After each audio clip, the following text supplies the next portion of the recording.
Good morning everybody. आज हम लोग डायबिटीज़ में फाइबर्स का क्या रोल है उसी पर चर्चा करने जा रहे हैं। पिछले वीडियो में हमने कार्बोहाइड्रेट के बारे में चर्चा किया था। उस चैप्टर में एक टर्म आया था पॉलीसेकेराइड। पॉलीसेकेराइड को दो भागों में बांटा गया, स्टार्च पॉलीसेकेराइड और non starch polysaccharide. Non starch polysaccharide को ही फाइबर्स कहते हैं। फाइबर्स का पाचन ह्यूमन बॉडी में नहीं होता है, यह इंटेस्टाइन में, या इसलिए यह शुगर नहीं बढ़ाता। इंटेस्टाइन में बैक्टीरिया के द्वारा छोटे छोटे कणों में तोड़ दिया जाता है, इसलिए यह शुगर नहीं बढ़ा पाता और स्टूल के माध्यम से बाहर निकल जाता है। ह्यूमन बॉडी को एक दिन में 20 से 40 ग्राम फाइबर्स लेना चाहिए और फाइबर का मात्रा भोजन में धीरे धीरे बढ़ाना चाहिए। Human high fibre diet glucose के एब्जॉर्प्शन को बढ़ा देता है। फाइबर्स का क्या रोल है इसको समझ रहे हैं हम। हाई फाइबर्स ग्लूकोज के एब्जॉर्प्शन को कम कर देता है, धीरे धीरे बढ़ाता है। या खाने के बाद शुगर को बहुत तेज़ी से बढ़ने नहीं देता है। या कोलेस्ट्रॉल को भी कमी में हेल्प करता है। इंसुलिन के रिक्वायरमेंट को कम कर देता है। इंटेस्टाइन में वाटर का एब्जॉर्ब करके स्टूल को बल्की बनाता है, जिसके कारण स्टूल इजीली पास करता है और कॉन्स्टिपेशन से मुक्ति दिलाता है। पाइल्स, कोलन कैंसर, वेट को बढ़ने से रोकता है। इरिटेबल बाउल सिंड्रोम में, डायबिटिकुलाइटिस में फाइबर्स का बहुत ही बड़ा रोल है। वजन को कंट्रोल करने में भी फाइबर्स का रोल है।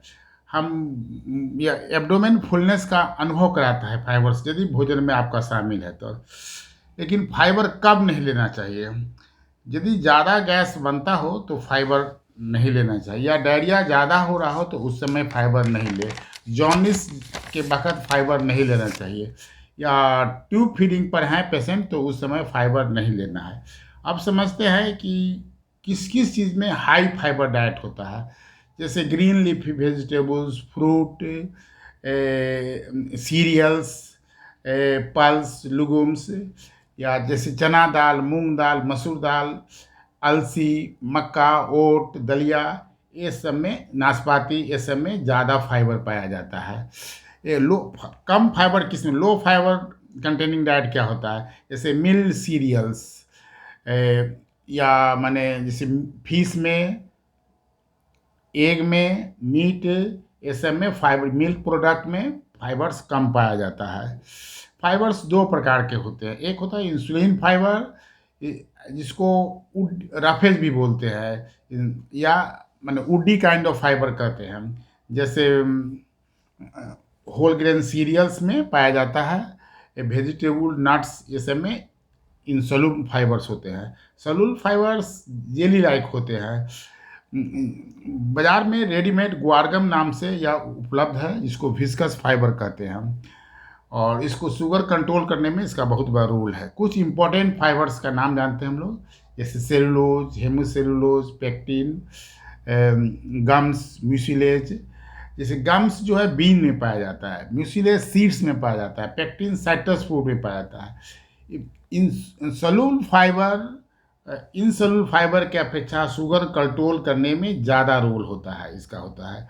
या इन माने सोल्यूबल फाइबर को विस्कस फाइबर बोलते हैं, या ग्लूकागोन सेक्रेशन को रोकता है। ग्लूकागोन सेक्रेशन क्या है? या शुगर को बढ़ाने में मदद करता है, इसलिए इसको यह रोक देता है यदि आप फाइबर्स का को भोजन में शामिल करते हैं तो।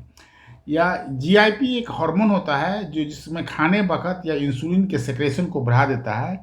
यदि आपके भोजन में फाइबर शामिल है तो जीआईपी का सेक्रेशन बढ़ जाता है, इसलिए शुगर तेज़ी से कंट्रोल हो जाता है।